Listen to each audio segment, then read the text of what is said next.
नमस्कार. नुकतीच एक सुंदर कथा वाचण्यात आली. तुम्हाला ती नक्की आवडेल. कथेचं नाव आहे खरी माणुसकी.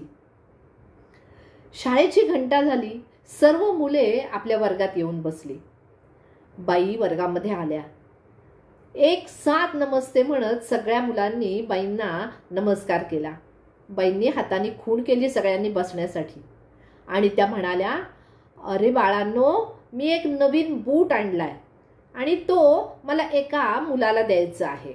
पण कोणाला देणार? तुम्ही तर इतकी मुलं इथे आहात. तुम्हाला काय वाटतं मी कोणाला द्यावा? आपण एक काम करूया. तुम्ही प्रत्येकानं ज्याला बूट द्यावा असं वाटतंय ना, अशा मुलाचं किंवा स्वतःचं नाव एका कागदावर लिहा आणि तो कागदाची चिठ्ठी करून इथे माझ्यासमोर आणून ठेवा. मग काय, सगळ्या मुलांनी पेन काढला, पटापट चिठ्ठी तयार केली आणि बाईंच्या टेबलावरती आणून ठेवली. हा मोठा ढीग चिठ्ठ्यांचा तिथे झाला. बाईंनी मग सगळ्यांच्या समोर त्या चिठ्ठ्या अशा एकत्र केल्या आणि त्याच्यातून अलगद एक चिठ्ठी उचलली. त्या चिठ्ठीवरती नाव होतं अजय. अजयचं नाव वाचताच सगळ्या चिमण्या पाखरांनी, सगळ्या वर्गातल्या मुलांनी जोरात टाळ्या वाजवल्या आणि अजय तर आनंदाने हरकून गेला. अहो, त्याच्या टप्पोऱ्या टप्पोऱ्या डोळ्यांमध्ये अश्रू जमा झाले. तो हसतोय का रडतोय हे कोणाला कळेना, पण बाईंना कळलं. त्याला तर खूप आनंद झाला आहे. मग बाईंनी त्याला जवळ बोलवलं.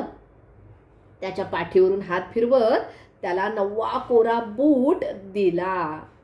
अहो, त्याच्या घरची अजिबात परिस्थिती नव्हती, पण या गरिबीमध्ये तो कसा बसा फाटका स्वतःजवळ असणारा बूट घेऊन घालून रोज शाळेत येत होता. मात्र सगळी शाळेतली मुलं त्याला त्या बुटावरून चिडवत होती, हसत होती. त्यामुळे आज त्याच्यासाठी जणू सोनियाचा दिवसच उजाडलेला होता.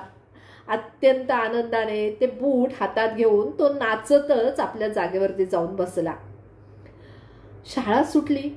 बाई आपल्या घरी गेल्या. आपल्या पतिराजांना आज शाळेत घडलेली घटना त्या सांगू लागल्या.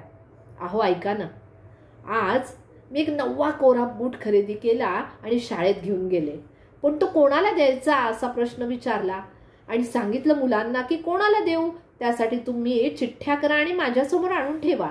मुलांनी त्या चिठ्ठ्या ठेवल्या. मी एक नाव काढलं, अजय. खूप गरीब आहे हो, नेमका त्यालाच तो बूट मिळाला.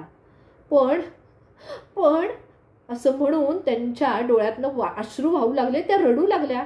पतिदेव म्हणाले, अगं मग यात रडण्यासारखं काय आहे? नाही हो, आज या छोट्या छोट्या मुलांनी मला खूप मोठा धडा शिकवलाय. काय शिकवलं? अहो, नंतर मी त्या सगळ्या चिठ्ठ्या उघडून पाहते तो काय, सगळ्या चिठ्ठ्यांवरती अजय हेच नाव लिहिलेले होते. त्या गरीब मुलाच्या डोळ्यातल्या असहाय्यतेचे, दुःखाचे सर्व भाव या छोट्या चिमण्या मुलांना जाणवले. पण मला ते कधीच नाही कळले हो. अहो, म्हणतात ना, शिक्षण हे फक्त पुस्तकात नाही, तर आपल्याला एखादी गोष्ट मिळाल्यानंतर जो आनंद होतो, तो आनंद दुसऱ्याला एखादी गोष्ट देऊन त्याच्या हास्यामध्येही शोधता येतो. हा एक नवीन धडा मला माझ्या या वर्गातल्या छोट्या छोट्या मुलांनी शिकवला. काय हो, यालाच खरी माणुसकी म्हणतात, नाही का? तुम्हाला काय वाटतं?